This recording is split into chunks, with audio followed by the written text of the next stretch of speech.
Hey everybody, this is Ricky Warwick from Black Star Riders and Thin Lizzy, and you're listening to the Your Morning Coffee Podcast with my very good friends Mr. J. Gilbert and Mr. Mike Etchart. Weekly music news for the new music business. From Chris Castle's Music Tech Solutions blog, Anna's Archive, Spotify, and the Shadow-Library Playbook, why Spotify is a crime scene. And from Hypebot, this is sort of our Chris Castle episode. Music lawyer Chris Castle shares his 2026 music predictions. And from Billboard Staff, Xania, Monet's manager and BMAC's CEO debate AI artists' place on charts and streaming services. Well, it is our last episode, Jay, of 2025. We're glad you're all here. We're going to start the show right about now. Stand by for transmission. This is London calling. Wake up! The revolution is at hand! Your morning coffee is on the air. On the air. On the air. On the air. On the air.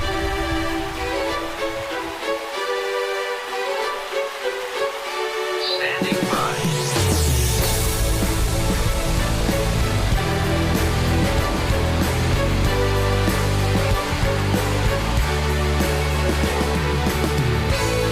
Your morning coffee, the weekly music news for the new music business. It's the highly curated, agitated, advocated, moderated, and liberated digital music information that you need to know. We are your digital music authority. And now from our studios in Hollywood, California, here's your hosts, Jay Gilbert and Mike Etchart.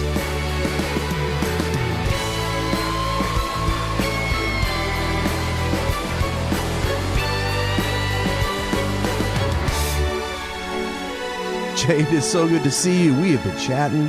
Yeah. The rain has ceased here in Southern California as we wrap up 2025. Can you believe it? That was quite the storm we just experienced. And Yes, it was. I mean, for Southern California, it was a beast. We had trees coming down and branches flying through. It looked like the Wizard of Oz. I think I saw a witch riding a bike fly by. A little bit crazy. Couple of things before we get going here. Our special episode with Will Page is live, and it's absolutely fantastic. Will Page is an author, economist, friend of the podcast. We've talked about him many times. He breaks down his recent report, and it's called Global Value of Music Copyright Hits New All-Time High, nearly doubling in a decade to $47.2 billion in 2024. That is a big number. Yes, It's it not is. just this report, by the way, that's celebrating a 10-year anniversary. Music business worldwide launched a decade ago. And so did the Your Morning Coffee newsletter. Jay, you've been doing it. So Will's report in 2015, way back in 2015, was first to announce the big number, $25 billion. The best number to happen to the global music business in a very long time. But music copyright was valued at $47.2 billion in 2024. Nearly doubling in a decade. Yeah. Very encouraging. We had such a laid-back, great conversation with Will, so please check that out. It's a special episode with Will Page. Should be in your feed. Take a listen. We're really thrilled that Will comes on and breaks down these reports for us. One other podcast, my podcast with Glenn Peoples over at Billboard, which sadly is coming to an end. Unfortunately, Glenn was hit with some of these layoffs that they had. Penske had layoffs, so Rolling sad. Stone, Variety, Billboard. Yeah, we always hate that. But Glenn and I have recorded right around 75 episodes for the podcast for Billboard. We've had so many incredible conversations, and this was one of my favorites. Hillary Scott, Charles Kelly, and Dave Haywood. That's Lady A. And the three of them are some of the nicest people you've ever met. They've got a couple of holiday albums out. One's a newer one. They had one from a few years back. And these two holiday albums, they were in heavy rotation in our home all month long. So check out Behind the Set List podcast. And if you have any opportunities for employment, Glenn Peoples is ready to get back to work. He is a good guy. Absolutely. Well, before we get going on the big stories, Jay, I say we thank our sponsors. They have been with us all year. We can't thank them enough. We are sponsored by Hypebot. Since 2004, Hypebot has chronicled the new music industry and the trends and technologies that are changing how music is discovered, consumed, marketed, and monetized. Edited daily by founder Bruce Houghton, with help from Jeremy Young, Hypebot is published and supported by live music discovery and marketing platform Bands in Town. Yeah, we use Bands in Town. Now over 100 million live music fans trust Bands in Town to get personalized concert alerts, recommendations, and messages from their favorite artists. It's the #1 artist services platform, connecting over 700,000 artists with their superfans. Managers, labels, agencies, and artists access their own dashboard to manage and promote their tour dates to over 4 billion music fans across all platforms.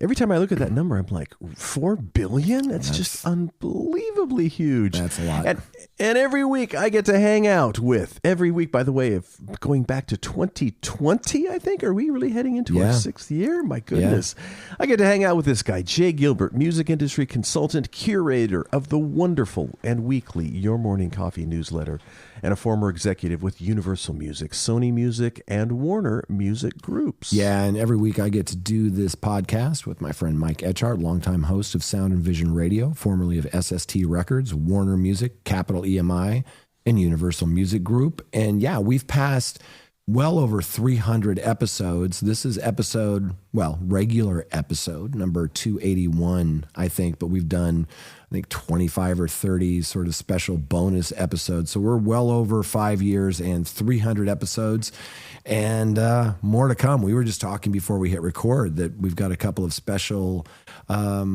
guests coming up that we're really excited about and can't wait to announce. Oh, yeah, exactly. And it's episode 282, by the way. Oh.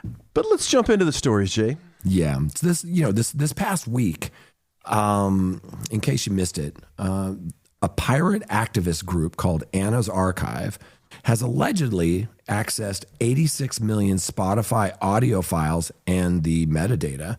Our friend Chris Castle was one of the first to break the news, and this is a stellar breakdown from his Music Tech Solutions blog. Yes, it's entitled Anna's Archive, Spotify, and the Shadow-Library Playbook, Why Spotify is a Crime Scene. So a pirate preservation collective, best known for shadow libraries, now claims to have scraped Spotify at industrial scale, releasing massive metadata dumps and hinting at terabytes of audio to follow. Right. And Chris goes on to write that alone would be alarming, but the deeper significance lies elsewhere. This episode mirrors the same shadow library acquisition pipeline already at the center of major AI copyright cases like Bart's versus Anthropic and Kadri versus Meta. It raises uncomfortable questions about Spotify's security obligations to licensees, the chilling effect of its market power on enforcement, and whether centralized streaming platforms have quietly become the most valuable and vulnerable training data sets in the AI economy. Spotify sold itself as the cure for BitTorrent piracy, but may have become the back door for the next generation of AI scraping. Right. Anna's Archive, a pirate-adjacent preservation collective, best known for shadow library aggregation, is now claiming it has scraped Spotify at scale starting before July of this year, releasing a metadata torrent and promising bulk release of audio files measured in the hundreds of terabytes. Spotify has acknowledged unauthorized access, describing scraping of public metadata and illicit tactics used to circumvent DRM to access at least some audio files. Right, and for those that aren't keeping track, DRM is digital rights management, but obviously that didn't work this time. So here's what Anna's blog said. Before we dive into the details of this collection, here's a quick overview. 1. Spotify has around 256 million tracks. This collection contains metadata for an estimated 99.9% of those tracks.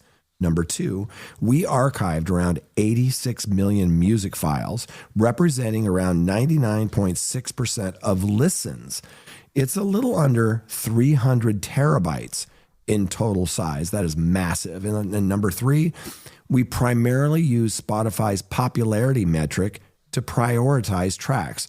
You can view the top 10,000 most popular songs in the accompanying HTML file, and that's about 13, almost 14 megabytes zipped, and that's part of this article.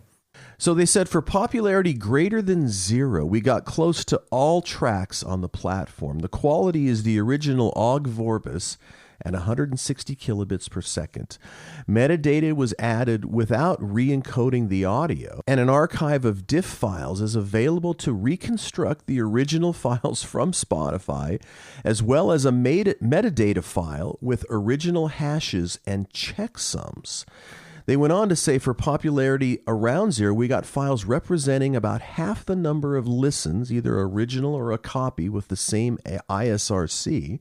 The audio was re-encoded to Ogg op.us at 75 kilobits a second, sounding the same to most people, but noticeable to an expert. Right. They go on to say that the cutoff is July of 2025. Anything released after that date may not be present, though in some cases it is.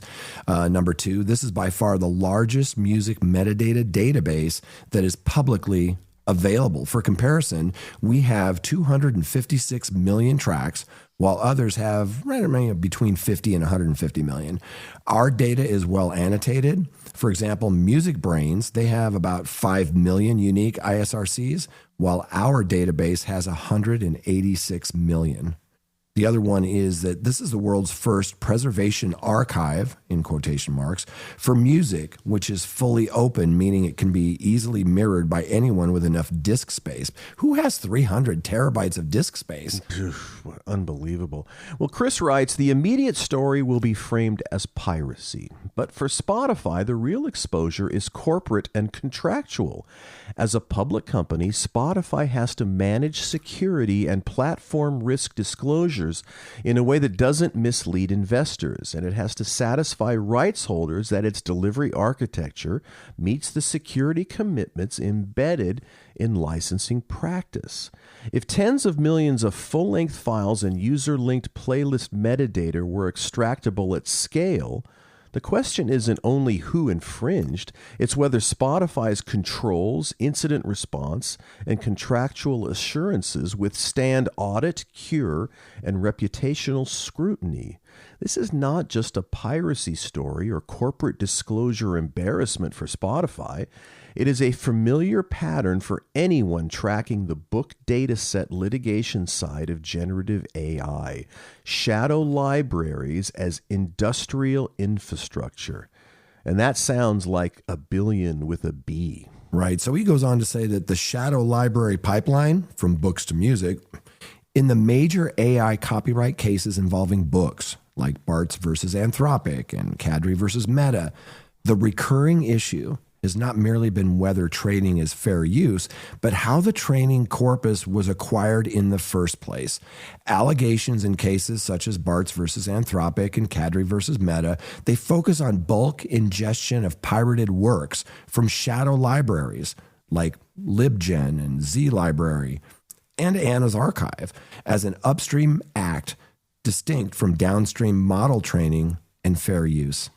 Chris says it is this ingestion issue that has Anthropic offering a $1.5 billion with a B settlement to authors, which itself is based on the 1999 statutory damages amendment to the Copyright Act that to deter wait for it, CD ripping. Oh my God.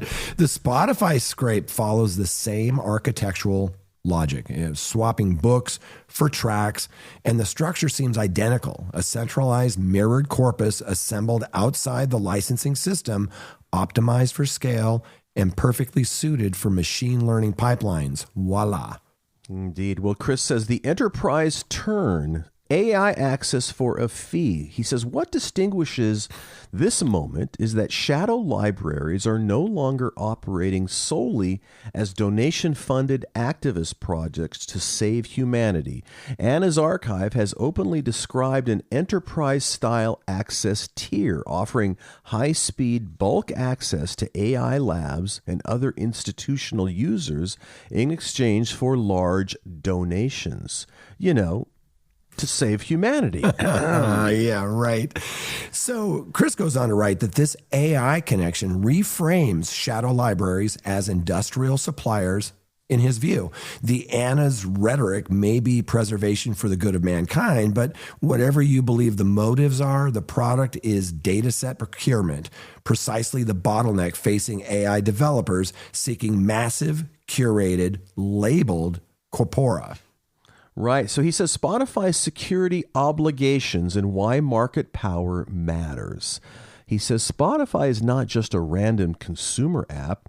It is a licensed distribution platform bound by dense contractual obligations to labels, distributors, and other rights holders. He says it likely has made substantial commitments to labels, particularly major labels and likely publishers too, regarding its security commitments.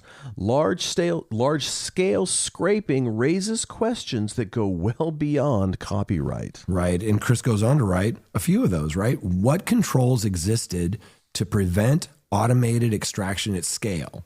The other question, what anomaly detection or rate limiting failed?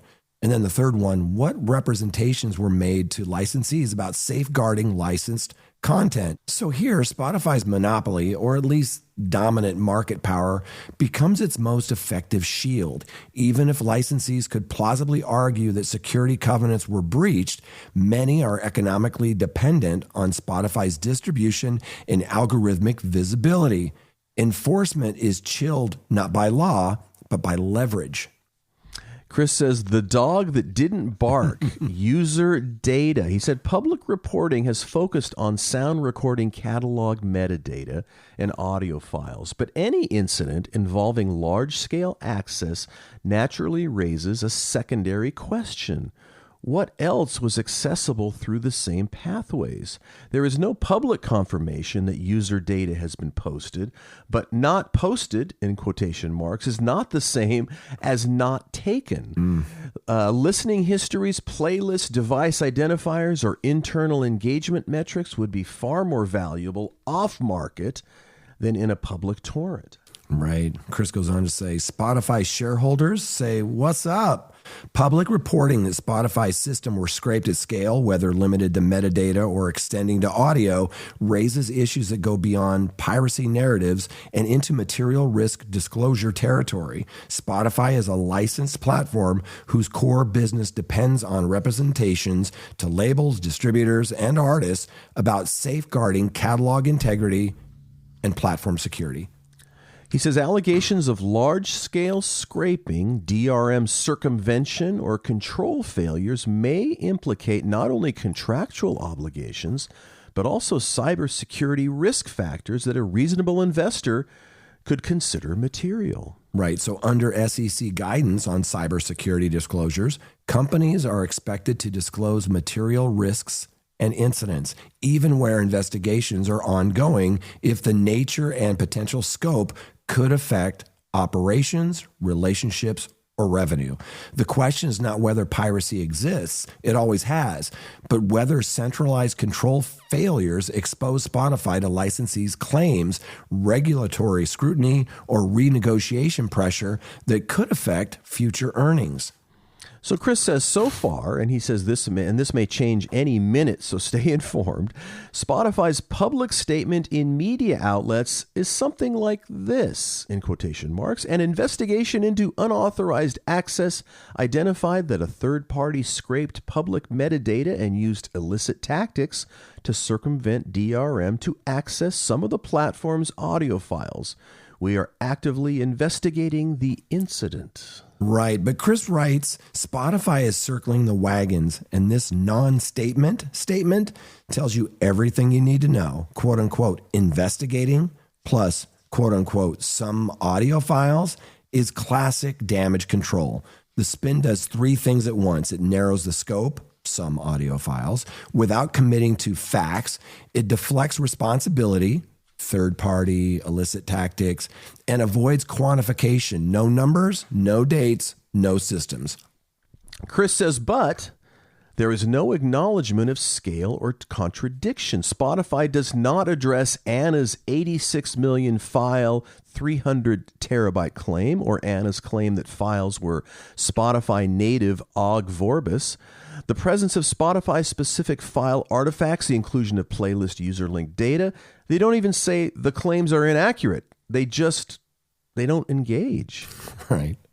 In fact, they never mention Anna's archive at all in that statement. Right. And this is a lawyerly non-answer, not necessarily a breach. By emphasizing that, this may not represent a breach of internal infrastructure, Spotify leaves open credential abuse, client-side exploitation, API misuse, session hijacking, DRM circumvention, and the delivery layer, which seems like it must have happened. In other words, it doesn't reassure anyone, investors, licensors, or regulators.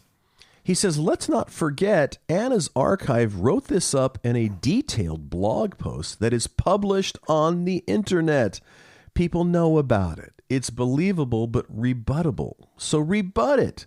That may be fine for one-day PR triage, but it's not informative enough for me, and it may not be for the SEC either. He said, and I can't imagine this is what they are telling the labels or publishers. Right. Chris goes on to write that, so while I was posting this, Billboard released a new statement from Spotify, and I'll read that here.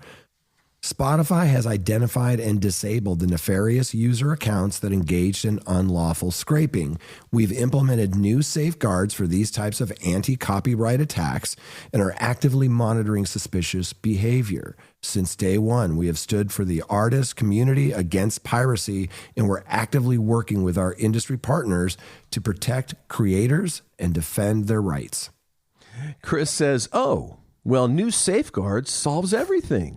In the immortal words of Ronnie Scott, and now back to sleep, this public description indicates an account-based circumvention pathway as opposed to a traditional server intrusion and reinforces that the incident may involve large-scale extraction through consumer-facing mechanisms. That context heightens the importance of law enforcement inquiry into the scope of data accessed and retained, the representations made by the scraping entity about the nature and purpose of its collection, and the foreseeable downstream uses of redistributed audio and user-linked data. So Spotify's subsequent statement that it identified and disabled nefarious user accounts points to an account-side extraction pathway, perhaps through an account farm, rather than a traditional server breach. While server-side compromises are generally considered more severe, account-based abuse is a well-known and operationally plausible vector for large-scale data extraction when distributed across many automated accounts over time. Chris says a corpus on the order of hundreds of terabytes, as Anna claims, could be exfiltrated in this manner without triggering immediate public disclosure, particularly if activity was geographically distributed and designed to mimic legitimate streaming behavior. The relevant question is therefore not whether such extraction was technically possible, but when it was detected, how it was scoped internally, and whether public representations accurately reflected the magnitude and nature of the activity. Yeah, the new statement is still kind of a non-denial denial that could have been written, quote, Spotify identified and disabled user accounts that unlawfully scraped its platform. Spotify implemented new safeguards against these anti-copyright attacks and is actively monitoring for suspicious behavior, end quote. But from an SEC perspective, this new statement makes it harder for Spotify to treat the episode as purely a hypothetical risk. Right. He says they've acknowledged an attack, they disabled accounts, and they changed safeguards. That's the kind of known event that can support 10Q risk factor updates and possibly more, depending on materiality and contractual fallout. Near silence may be defensible in the very short term and getting shorter with each passing moment, but prolonged opacity increases the risk the disclosure comes later under less favorable conditions. Chris says even if they said something like this, they'd be better off. So the like this is Spotify identified unauthorized access in which a third party scraped public metadata and used illicit tactics to circumvent DRM to access some of the platform's audio files. Spotify is actively investigating the incident. Chris goes on to write that at least sentient beings could tell what in the world happened. The subheadline is Enter the Securities and Exchange Commission. Understand that this is just postponing the inevitable in my view. Spotify's response is notable less for what it says than for what it avoids. By neither confirming nor rebutting the scale and technical specifics described by Anna's archive, the company leaves unresolved whether tens of millions of Spotify-delivered audio files were extractable at scale and whether existing controls match the assurances Spotify has long made to rights holders, users, and investors. Well, Chris's final point is the following. The final irony from BitTorrent to AI backdoor. Daniel Ek built Spotify in the long shadow of peer-to-peer piracy. Spotify's founding pitch to the music industry was explicit. Centralized licensed access would replace BitTorrent as the dominant mode of music consumption. Spotify was sold as an anti-piracy intervention right along with its fixed prices and shite royalty. That argument persuaded rights holders to centralize their catalogs inside a single platform. If you've ever sat in a major label marketing meeting, it's like there are no platforms outside of Spotify. He says, as of today, Spotify has a huge target on its back. It represents one of the largest created music corpora ever assembled, the precise object desired by pirate archivists and AI developers alike. And the allegation on the table is not marginal leakage, but industrial scale scraping that somehow did not get noticed by Spotify. Or so we are expected to believe. How is that possible? At the same time, Eck has repositioned himself as a major AI and defense sector investor, backing companies like Helsing that frame artificial intelligence as strategic infrastructure for fully automated weapons, which are likely a violation of the Geneva Convention, as I have discussed with you before. The AI sector's most valuable input is not code, but data, large, clean, labeled data sets. So Chris says the same founder who persuaded the music industry to centralize its catalog inside Spotify as a solution to piracy now presides over a platform alleged to have left a backdoor open for the next extraction regime. AI scraping at scale. Right. And what he points out is that piracy did not disappear. It centralized. It professionalized.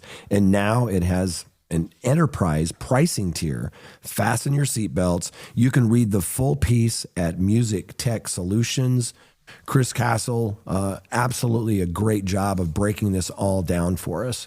Yeah, absolutely. My goodness. And as you and I were saying before we kind of hit the record button, how the hell did they not notice that or did they know it happened? I mean, it's just stunning. The width and depth and breadth of this seemingly, scrape. Yeah, and it's really interesting. We don't really know the full scope of it yet. We know that audio files were taken. We know that some metadata was taken, and there's some charts and graphs in Chris's piece that you should check out from Anna's archive that just sort of show what they know, but we don't know the full extent of it. And speaking of Chris Castle, there was a really great piece in Hypebot. Hypebot's doing the Future Prediction series. I was honored to be a part of that last week. This week, it's Chris Castle. And Hypebot says, join us as we ask the music industry's experts, what they think about what's going to unfold in the world of music in 2026. So they say that we asked Chris Castle if he had any predictions for the music industry in 2026, and here's what he had to say. Right. So Chris says, my predictions are probably going to read negative, but then there's no drama in happiness. We'll skip over the more serious, obvious stuff like the coming disaster in Phonorecords 5 streaming mechanical negotiations, criminal copyright infringement prosecutions of the Frontier AI labs, and revisiting the willful infringement statutory damages maximums, which were set in 1999 in response to CD ripping and on an inflation-adjusted basis would be about double today anyway. Yeah, so Chris writes, so there's that. And here's this. We'll start with his predictions. Number 1, fan lawsuits over AI. Chris writes that the next round of AI copyright litigation will come from fans. As more deals are done with AI, like the Disney Sora deal, fans who use Sora or other AI to create separable, rights with AI, like new characters, new storylines, or even new universes with old storylines, like maybe new versions of the Luke, Darth Vader, Han Solo, Princess Leia arc in the Old West. Will start to get the idea that their IP is, their IP. If it's used without compensating them or getting their permission, that whole copyright thing is going to start to get real for them. Chris's number 2 point, environmental harms of AI become a core climate issue. He says we will start to see the AI labs normalize the concept of private energy generation on a massive scale to support data centers built in current green spaces. If they build or buy electric plants they do not intend to share, this whole thing about they will build small nuclear reactors and sell excess back to the local grid is crazy. There won't be any excesses. And what about their behavior over the last 25 years makes you think they'll share a thing? So sometime after Los Angeles rezones Griffith Park commercial and sells the Greek Theater to Google for a new data center and private nuclear reactor, and Facebook buys the Diablo Canyon reactor, the music industry climate collective will formally integrate AI's ecological footprint into their national and international policy agendas. After mounting evidence of data center water depletion, aquifer stress, and grid destabilization, particularly in drought-prone regions, climate coalitions will conceptually reclassify AI infrastructure as a high-impact industrial activity. He goes on to say this will become acute after people realize they cannot expect the state or federal government to require new state permitting regimes because of the overwhelming political influence of big tech in the form of AI Viceroy for Life David Sachs. He says he's not going anywhere in a post-Trump era. This will lead to environmental justice litigation oversighting decisions and pressure to require reporting of AI-related energy, water, and land use. Super interesting. And now prediction number 3, criminal RICO case against StubHub and affiliated resale networks. He writes that by late 2026, the Department of Justice begins a landmark criminal RICO indictment targeting StubHub-linked reseller networks and individual reseller financiers for systematic ticketing fraud and money laundering. The enterprise theory alleges that major resellers, platform intermediaries, lenders, and bot operators coordinated to engage in wire fraud, market manipulation, speculative ticking, and deceptive consumer practices at an international scale. Prosecutors present evidence of an organized structure that used bots, fabricated scarcity, misrepresentation of seat availability, and price-fixing algorithms to inflate profits. He goes on to say this becomes the first major criminal RICO prosecution in the secondary ticketing economy and triggers parallel state-level investigations and civil RICO suits. Public resellers like StubHub will face shareholder lawsuits and securities fraud allegations. Number 4 from Chris's list, streaming payola investigation targets Spotify's algorithmic manipulation. He says U.S. antitrust agencies and European competition authorities open coordinated actions into Spotify's alleged algorithmic payola and discriminatory monetization rules.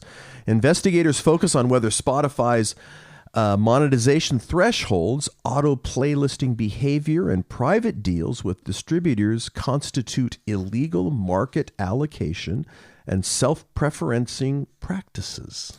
Yeah, he goes on to write that regulators treat algorithmic recommendation systems as potential economic gatekeepers capable of simulating pay for play. The resulting enforcement actions reshape digital music economics, force transparency reforms, and dramatically increase the bargaining leverage of independent artists and songwriters. He writes, that's just another bright, sunshiny day.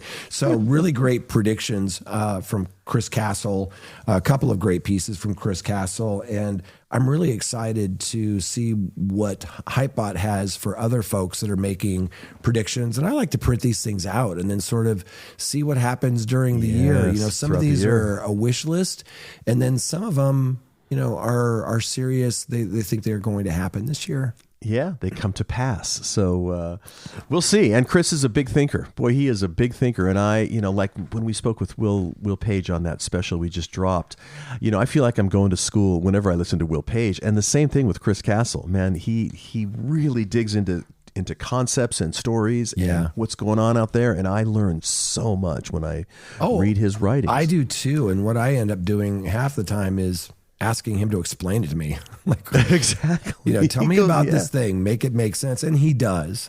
He can do that.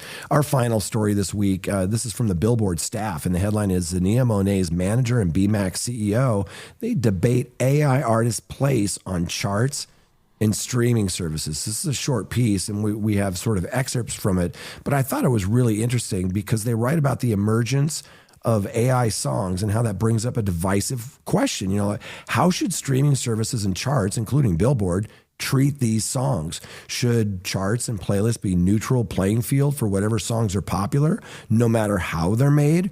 Or should there be two distinct destinations for AI and human-made works?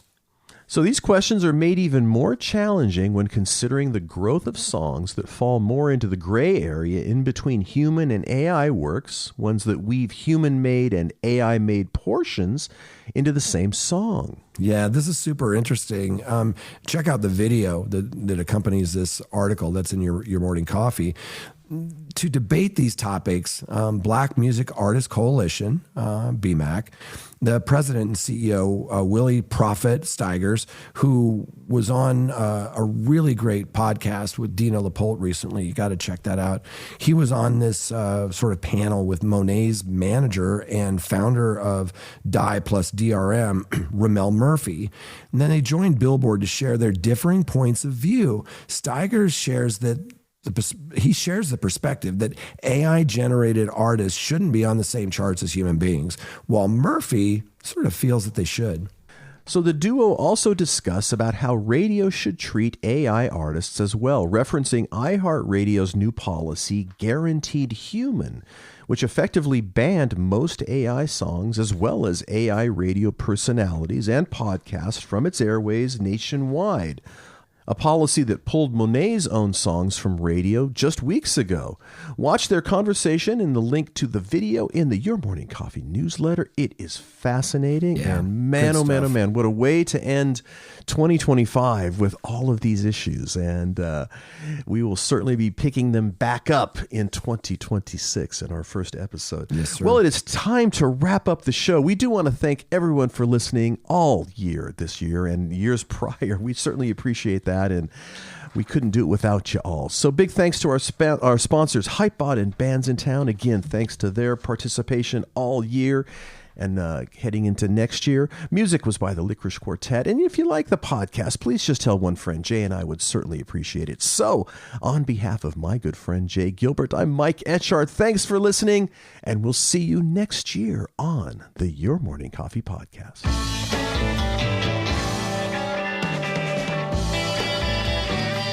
You've been listening to Your Morning Coffee, the weekly music news program for the new music business. Join Jay Gilbert and Mike Etchart next time for the digital music news you need to know.